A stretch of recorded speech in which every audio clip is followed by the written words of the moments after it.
Florissant Valley appears timeless.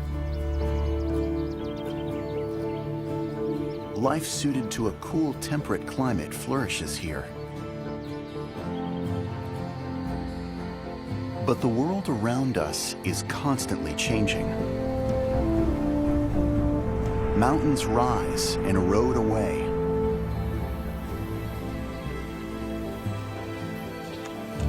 Life thrives and changes in a blink. Our sense of time and the environment around us is grounded in the present.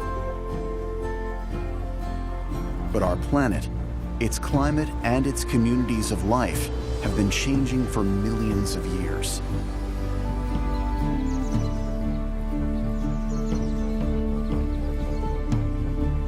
Sometimes, despite innumerable odds, a shadow of the past survives, providing clues to ancient life that once existed in this very space.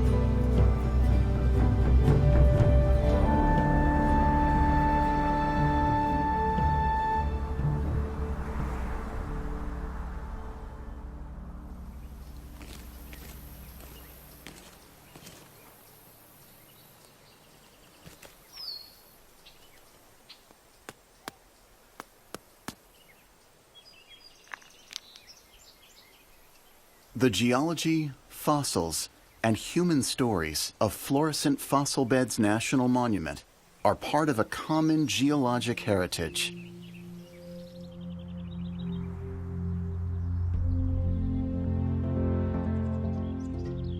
The layers of rock beneath this valley contain one of the richest fossil deposits in the world.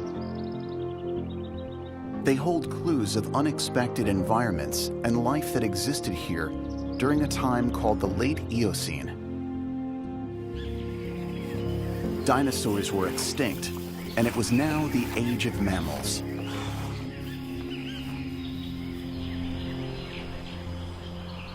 Around 37 million years ago, a distant explosion from a collapsing volcanic crater, known as a caldera, sent an enormous flow of superheated ash and gas racing across the landscape like a volcanic hurricane, incinerating everything in its path.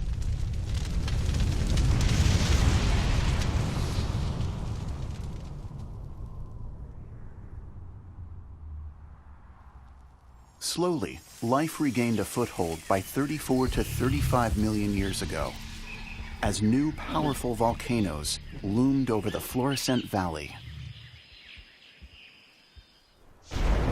Periodic eruptions blanketed the valley with ash and debris.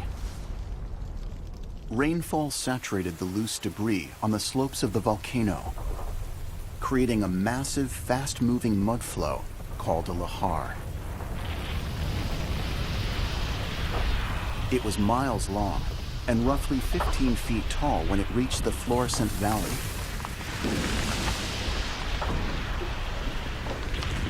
The slurry of mud and volcanic ash surrounded the bases of towering redwoods. As the redwoods died, their tops decayed away.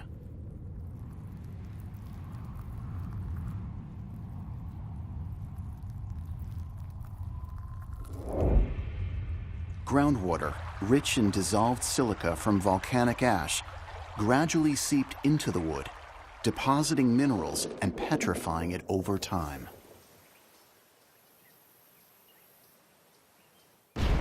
Volcanic eruptions continued over thousands of years. Another flowing lahar blocked a stream, creating the ancient Lake Florissant. After several millennia, this lake and the landscape surrounding it nourished an abundance of life. Volcanic ash and clay settled on the lakebed, creating layers of various thickness over time. Single-celled algae called diatoms thrived in the mineral-rich water, then died periodically. The layers compressed and formed a thinly layered sedimentary rock called paper shale. Leaves, seeds, insects, fish, and even birds settled to the bottom of the lake, where they were buried by new layers of volcanic ash, clay, and diatoms. Millions of years later, the shale holds fragile fossils, physical touchstones to ancient life, inspiring the mind with connections to this land and its past.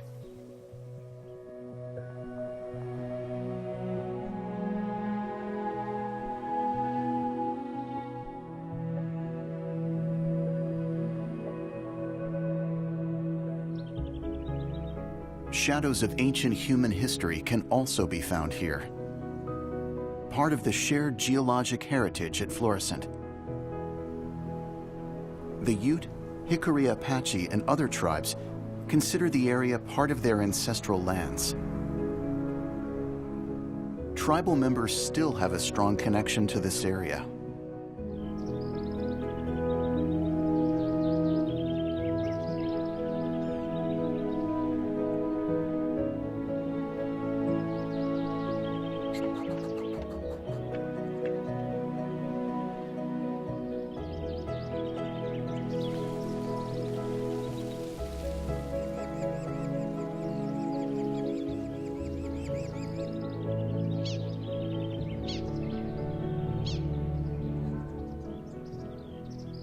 Paleontologists have been exploring the area since the 1870s, describing more than 1,800 species, making Florissant one of the richest fossil sites in the world.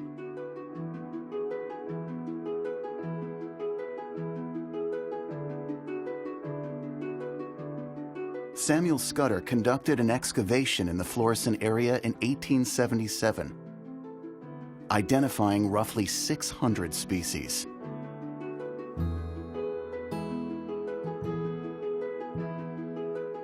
Attracted by the Homestead Act of 1862, new settlers began establishing ranches and farms in Florissant.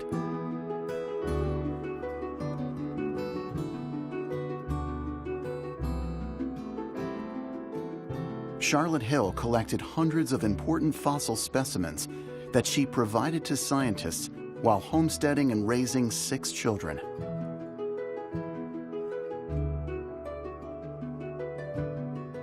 In gratitude, the fossil rose, Rosa hilliae, was named after her.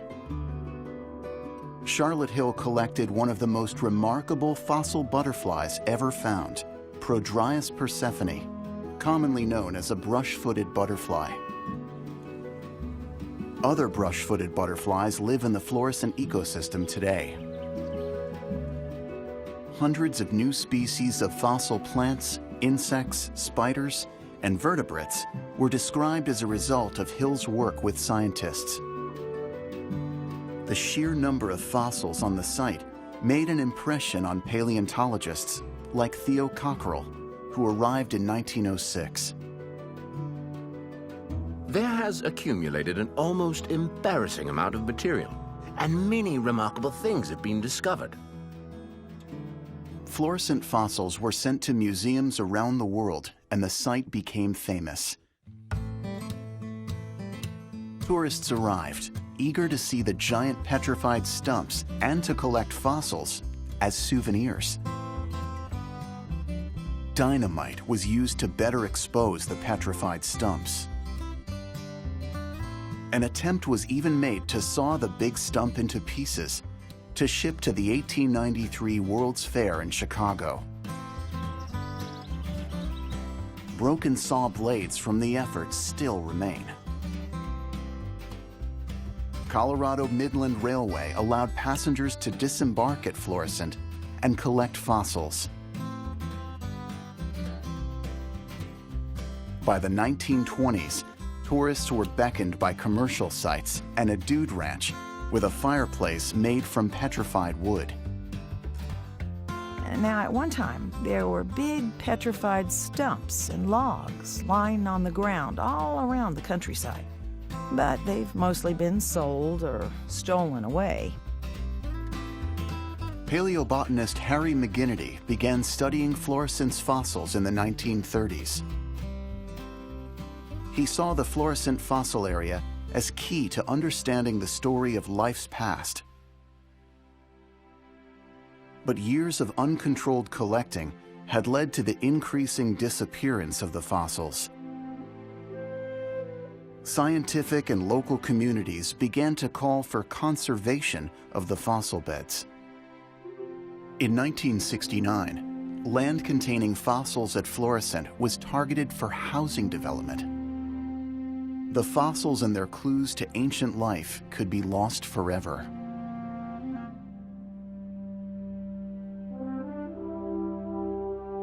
Scientists like Estella Leopold and other citizens formed a group called the Defenders of Florissant. Paleobotanist McGinnity joined Leopold and others to testify before Congress, and then brought senators to see Florissant firsthand.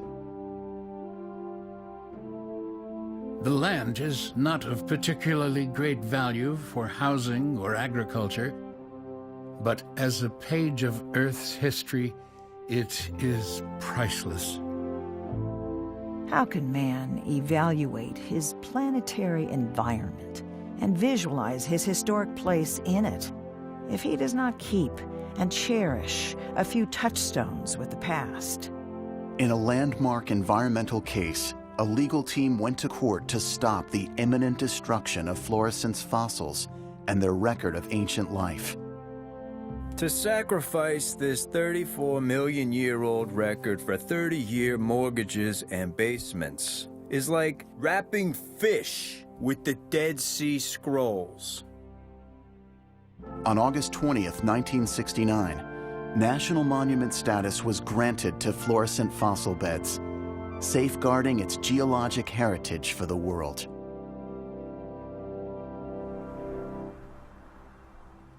Some of the largest petrified stumps on the planet that once faced bulldozing and dynamite are now protected and monitored for any damage from the environment and weather. It's estimated that some of these trees were more than 230 feet tall and 500 to 700 years old.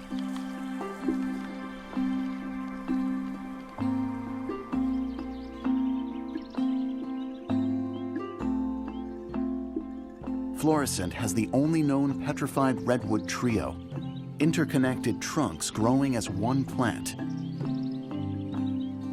The National Monument's paleontology staff and university partners conduct ongoing research and work to stabilize and conserve fragile shale fossils and petrified stumps, keeping it possible for future scientists to study the fossils with new methods, so that they can reveal even more knowledge of the past.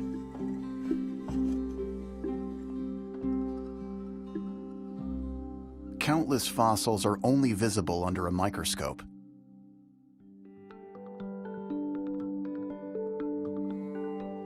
Millions of pollen grains, diatoms, and microscopic invertebrates are preserved at Florissant. Microfossils are critical for understanding habitat, water quality, and climate here 34 million years ago. By comparing Florissant's fossils to modern plants, scientists can determine temperature and rainfall in the ecosystems of the ancient past.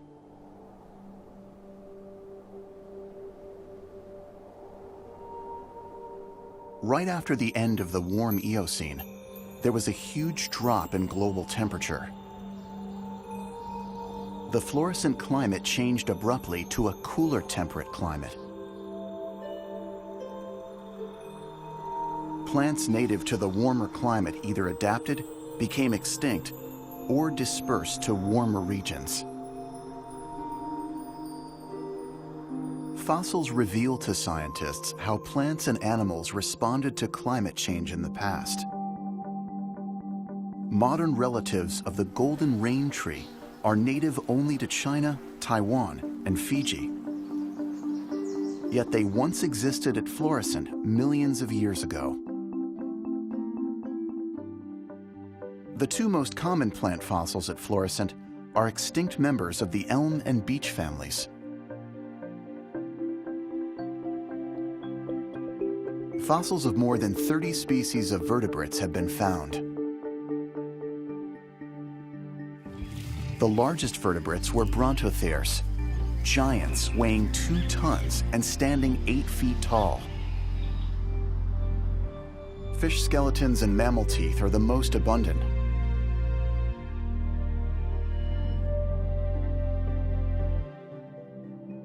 Rare bird fossils have visible feathers captured in the stone.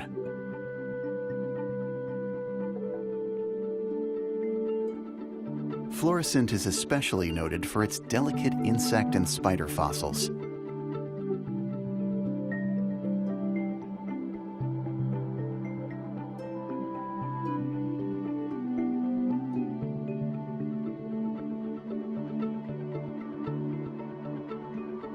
Fossil plants show evidence of damage from insects similar to today.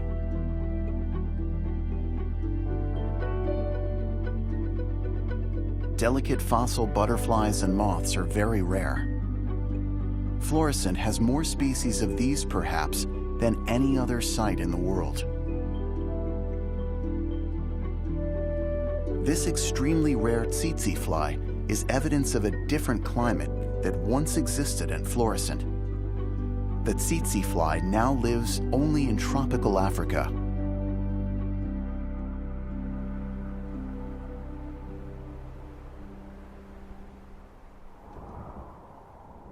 For ancient life, temperature changes occurred over tens of thousands of years.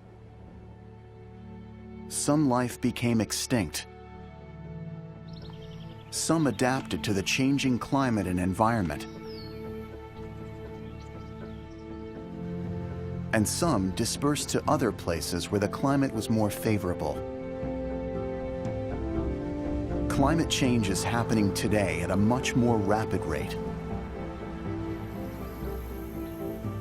Florissant's fossils allow us to look to the past to better understand the present and to guide our stewardship of life in the future.